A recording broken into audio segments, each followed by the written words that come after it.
ماوەیەکە خۆڵبارین بە چڕی شارەکانی عێراق و هەرێمی کوردستانی گرتووەتەوە بەهۆیەوە لە بەشێک لە شارەکان داوامی فەرمانبەران ڕاگیرا، فڕۆکەخانەکانیش بۆ ماوەیە گەشتەکانیان ڕاگرت.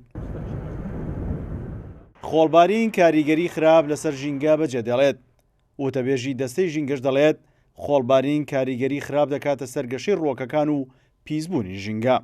کاریگەریەکانیان لەسەر دروستکردنی چینێکە یان تەبەقەیەکە بۆ ڕێگرتن لە تیشی خۆر کە ناگاتە زەوی، بۆ ئێستا بینید وەکو تاریکی وایە.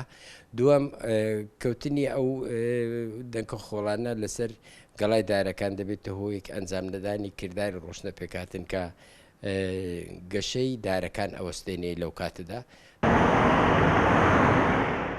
جگە لەوەی خۆڵبارین زیانی بۆ سەر سروش دەبێت، زیانی زۆریشی بۆ سەر تەندروستی مرۆڤ هەیە. پزیشکێکی پسپۆڕی فریاکەوتن دەڵێت خۆڵبارین زیاتر کاریگەری دەکاتە سەر ئەوانەی نەخۆشی ڕەبۆ و کۆ ئەندامی هەناسەدانیان هەیە.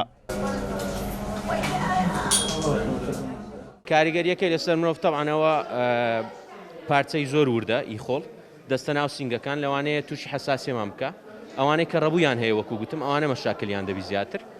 لێرە پێویستە ماسک لەبەر بکەین خۆمان پارێزین، یعنی لە دەرەوە بەبێ ئەوەی کە لە دەرەوەی بووین ماسکمان لەبەربی بەبێ ئەوەی کەس پێشمان بلێ، ینی ئەوە مەفروزە ئینسان هەر کە ئەو جەوەی دیت ماسک لەبەر بکە بەڕاستی.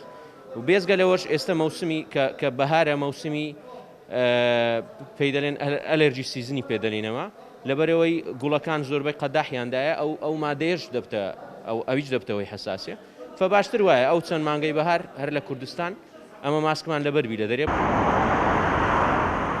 خۆڵبارینی ئەم جارە تا ڕۆژی سێشەمە بەردەوام دەبێت و بە جۆرەی پێشبینەکانی کەشناسیش ڕۆژی چوارشەمە کۆتایی پێدێت. پسپۆڕانیش هۆکارەکەی ئەو خۆڵبارینە دەگەڕێنەوە بۆ کەمبارانی و وشکە ساڵی و بەرزبوونەوەی پلەکانی گەرما.